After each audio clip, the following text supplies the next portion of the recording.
If I had a GoPro or a tripod or something, unboxing could have been better, but you take what you get. DHL, not even DHL, BURS. Customs niggas be opening your shit, bruh.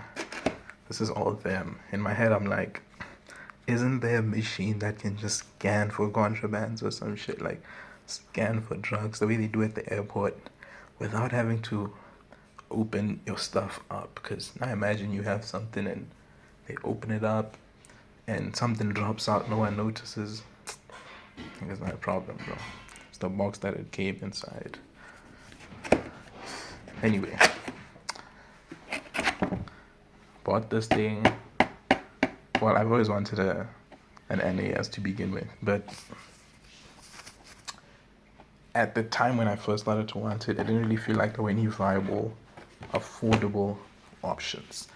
Obviously, that's affordable. I was like, I think this was like start of uni, so I was making net zero income. So affordable meant some shit where, let's just say $2,000 for everything max. This isn't the assumption that I was saving up for the whole year or something, right? And especially since that time I was building a PC, so I don't really needed to be cheap. But I didn't find one anyway.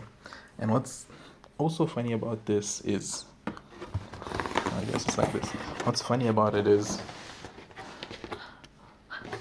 they released a new product yesterday, and I kind of thought they were gonna like fuck me over, because on some they're releasing the new version and I just copped the old one and it's gonna be the same price, but it wasn't exactly that. It was more like a new product lineup. It just had much better AI hardware and software.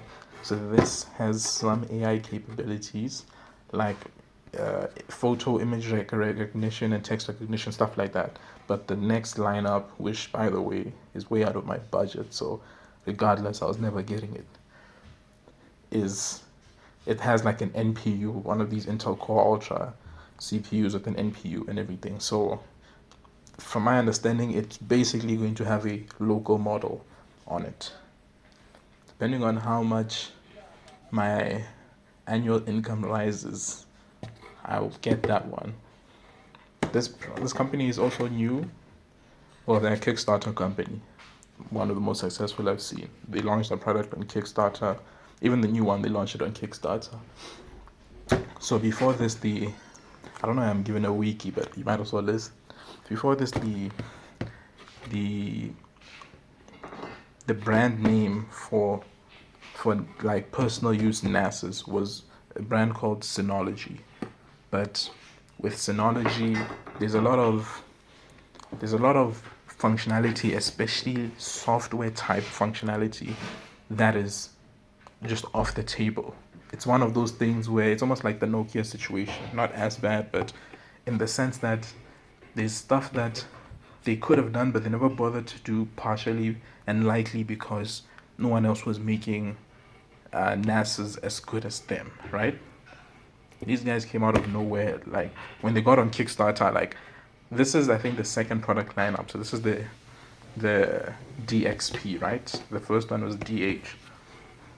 And so when they got on there, they already had like a killer lineup. And on top of all that, they were cheaper than Synology. So now if you watch videos, they'll more or less tell you that Synology is old news, and you go Ugreen or you go nothing.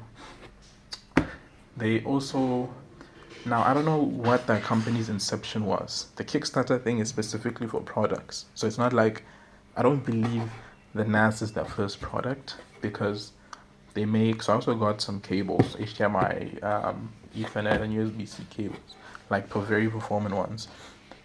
So they make cables, they make chargers, power banks, generally data and power transfer tools and devices. So that's why I'm saying I don't know where the company started, but the fact that they make all those other things, those things weren't really on Kickstarter. Some of them were, but I think they put the stuff that really cost a lot to make and you really need to be sure you have a customer base on Kickstarter. And then the rest of the stuff, they just kind of sell like any other company.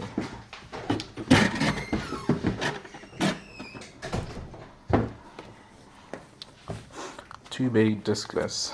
Diskless, it likely means it just doesn't come with the disc, like you have to buy your own, but if I remember correctly, there's something else to it. 2-bay, so you can fit in 2 hard drives, right? 2 slots. And then I guess that's just some information on what it does and what it can do. So you can fit in 2 HDDs. And the ideal, because this is like a cold storage type of thing, the ideal type of HDD you want is the 3.5 inch one. So that's like the biggest, those big hard drives, ones that basically were your only option in olden day computers when hard drives first came out. Funny enough, for anyone watching this doesn't know, despite how big those were, nowadays they come in terabytes standard. Like I've never seen any that's less than 4 terabytes.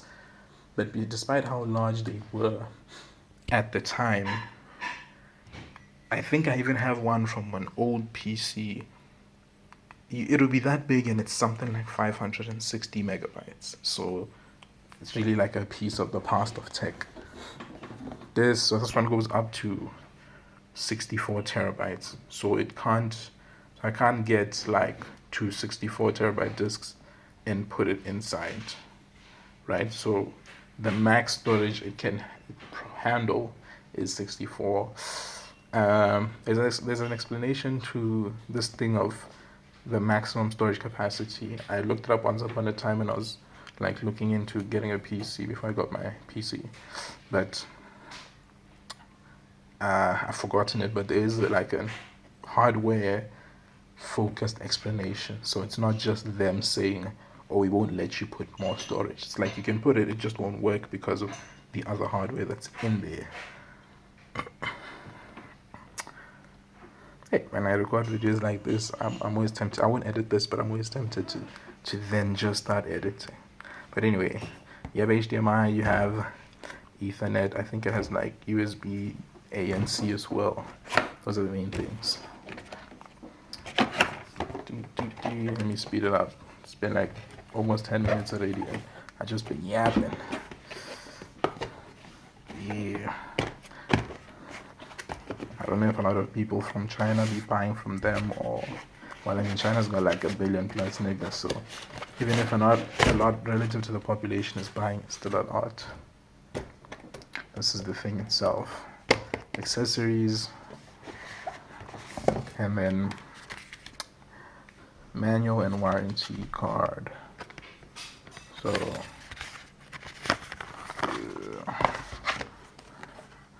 2-year warranty. The reason I like products nowadays, not just buying online, but a lot even you buy in shops, is they now have a new system of the warranty being activated upon your purchase, upon you activating. So this 2-year warranty starts from like pretty much now that I've gotten the product. So I just go online and register and activate. So they'll actually log. And it was similar with my PC as well. So once upon a time, the warranty more or less started when the product was shipped out by the company. And then they would have some partner stores where they'll be like, okay, when someone buys from you, you can activate the warranty. But now really anyone can activate it. So in here you got cables. I haven't opened these yet. This, I'm pretty sure. Anyway, I'll probably take another video when I set up some stuff. That I think is an Ethernet cable. This is your power cable. And as always, it's got that US style power head, which means I'm just gonna have to look for something here at home to replace that with.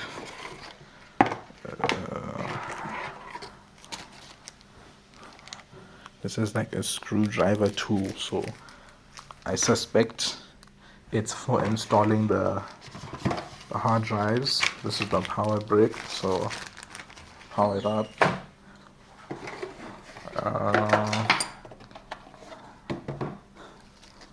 These are some screws. So I guess for screwing in the hard drives. And I have no idea what this is.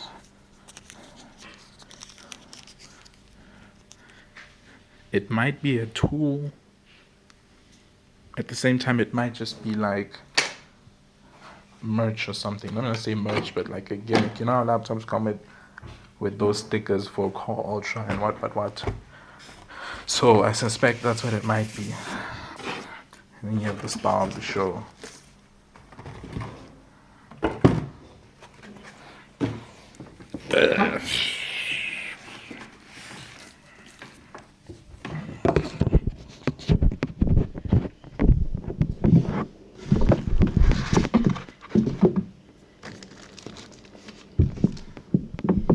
Hand for scale.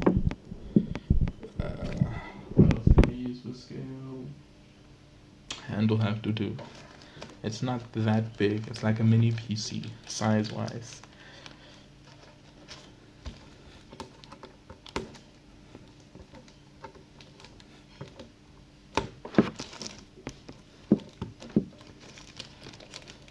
I mentioned this was a long time planned purchase, and it was, but it was more like I'm saving X amount of money, and the primary purchase is a 3D printer. But the problem with the 3D printer is actually getting it. They don't sell them on Amazon. So they sell them in certain regions, China, Canada, and they technically sell them in South Africa, but the markup in SA is insane. Like, it's damn near double the price. So, like, for example, the one I want to get, Bamboo Labs A1, when it's on special, it's something like $300 and something. So just about the same price as this thing. I think it may have even been lower at once. This one also goes on special here and there, so if anyone's trying to buy it, might look out. But like I said, they don't sell it on Amazon. In the US, they sell it on, like, they have their site. But because of 3D printer, obviously you think, okay, just send it with my US, but the 3D printer is much bigger than this and much heavier. This thing has a bit of weight to it. So since the 3D printer is much bigger and much heavier, the shipping costs a lot as well. And so it was one of those things where it's like, it's gonna feel like it's gonna be a lot.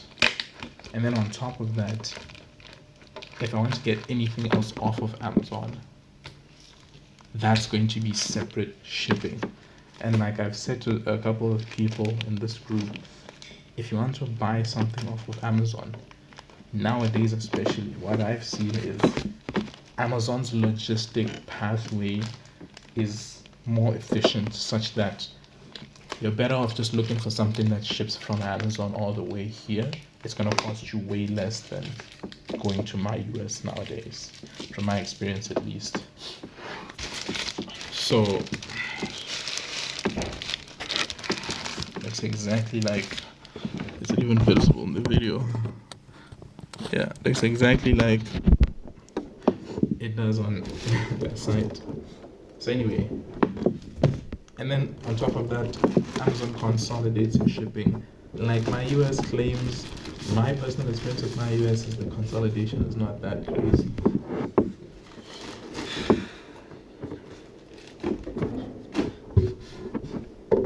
I don't know if this is plastic or aluminium. It sounds like plastic, but it feels like an aluminium hard body.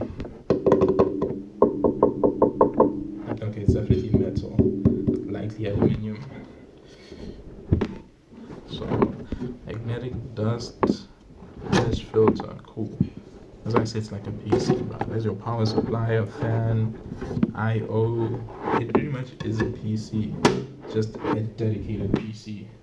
Like it does a specific task. Because this thing has like a CPU and everything in it as well. And then, okay, those little ring things, I think, are the keys to open here, because they have like a kind of key slot. That does too. So you click, you pull out, pause, and then this is where you're going to put in the HDD. It's, if I'm not mistaken, it has hot swapping features, which means you can just swap them out while this thing is already running. Additionally, okay, let me hold the camera for this one. If you can see inside there, it has two M.2 slots, so you can put in SSDs, and the main function for the SSD is for hot cache. So basically, it's like since like I said, this thing is pretty much like a server in the sense that a lot of the things you store here is going to be cold, but when there is something you want to use actively, it's going to move a lot of that content onto the SSD so you can access it quickly. And then when it's like something which you're not using, it just stays cold on the hard drive, right? So those SSDs are essentially there to support the RAM and make sure things move fast. Now, I don't know if this is just about the end of it. I don't think there's anything new. Power, IO, I showed you the IO at the back. I haven't read the instructions. I assume there's going to be some way to install those SSDs. I don't know if I have to, because if it's in terms of just fitting them, I can do it like this. But I'm wondering if that's like the only way. I feel something like this thing here moves a bit. It might be a lever or something. It's in a delicate spot, so I don't really want to play with it. If it gets busted up, that's the end. Inside there, the HDD slots all the way to the connectors, and that's about it.